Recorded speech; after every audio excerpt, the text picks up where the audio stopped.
નમસ્કાર મિત્રો, આપણી યુટ્યુબ ચેનલ ગુજ્જુ સોલ્યુશનમાં આપનું સ્વાગત છે. આજે આપણે જોઈશું કે જ્યારે મેન્યુઅલ ડેટા હોય અને IMA વોલેટ બેલેન્સ સાથે મેચ ન થાય તો શું કરવું, અથવા તો IMA જનરેટેડ ડેલી એકાઉન્ટ સાથે મેચ ના થાય તો શું કરવું. તો સૌપ્રથમ તો આપણે એક ઉદાહરણ લઈએ. ધારો કે તમારું મેન્યુઅલ ડેલી એકાઉન્ટનું બેલેન્સ છે આખા દિવસનું ટોટલ બચ્યું 100 બરાબર. તમે અમુક IPBB ના ટ્રાન્ઝેક્શન ને એવું કર્યું, એમાં કંઈક ડિફરન્સ આવ્યું અને IMA નું બેલેન્સ થયું 90 રૂપિયા. બરાબર, અહીંયા 10 રૂપિયા ઘટે છે. બરાબર, તો સૌપ્રથમ તમારે તમને એ જાણવાનું, IMA નું બેલેન્સ જો તમારે સુધારવું હોય તો તે બીજા દિવસે સુધારવું પડશે, એટલે નેક્સ્ટ ડે ઇસ્યુ. બરાબર, જ્યારે ઇસ્યુ થયો હોય તેના બીજા દિવસે તમારે સુધારવું પડશે. ક્યારે?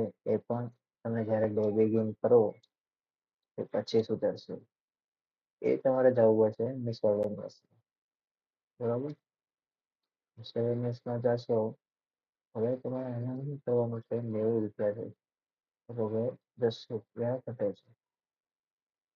તો 10 રૂપિયા જો વધારવા હોય તો ખાસ યાદ રાખજો, અધર વોલેટ, આપણે અધરમાં જ જવાનું, એમાં વોલેટ એડજસ્ટમેન્ટ ડેટા રિસીવ્સ, આ ખાસ યાદ રાખજો, તેમાં 10 રૂપિયા વધારી દેવાનું. કેટલાક વોલેટ બેલેન્સ અને મેન્યુઅલ ડેટા બંને સરખા થઈ જાય. ઓકે, આ રીતે આપણે વધારવાનું. હવે ધારો કે એવું પણ બને કે એની વોલેટમાં વધારે બતાવે 110 રૂપિયા. આપણે જો ઘટાડવા હોય તો એ આ જ રીતે બીજા દિવસે ડે બિગિન કરવાનું, મેસેલેનિયસમાં જવાનું, 10 રૂપિયા પેમેન્ટ્સમાં આપીને ઘટાડવાનું. અહીં બીજું કાંઈ નહીં, અધર વોલેટ એડજસ્ટમેન્ટ ડેટા પેમેન્ટ્સમાં જાય, તેમાં 10 રૂપિયા આ રીતે ઘટશે. બરાબર, એ રીતે બંને 10 રૂપિયા ઘટી જાય તો બંને 100 થઈ જાય. આ રીતે બંને સરખો હિસાબ થશે.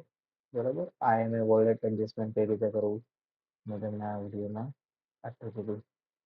હવે આપણે જોઈશું IMA પર થયેલું ડેલી એકાઉન્ટ જે જનરેટ થાય છે તેમાં શું કરવાનું છે, તેમાં કઈ સુધારો વધારો થતો હોય. હવે તમે જુઓ, અહીં IMA ડેલી એકાઉન્ટ જે છે, ધારો કે તેમાં પણ 90 રૂપિયા. અહીં શું ફેરફાર છે ખબર?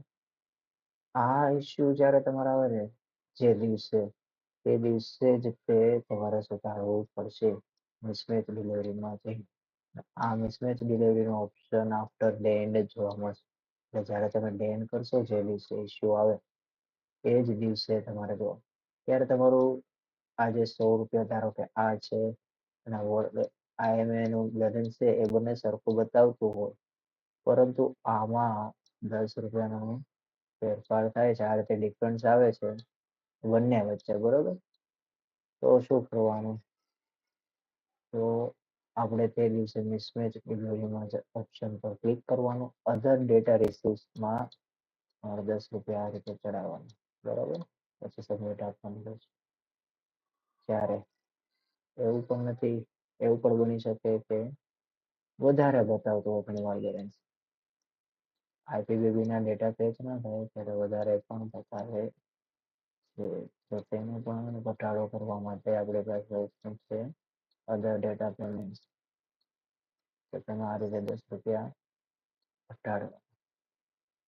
બરોબર, 110 થઈ ગયા હોય તેના 10 ઘટાડશો એટલે પાછા બંનેના 100 રૂપિયા આ બંને હિસાબ સાથે મળી જશે. તમે મારી પૂરી વાત સમજજો. આ વિડીયોને એવું લાગે તો ખાસ સેવ કરીને રાખજો. Okay, thanks for watching.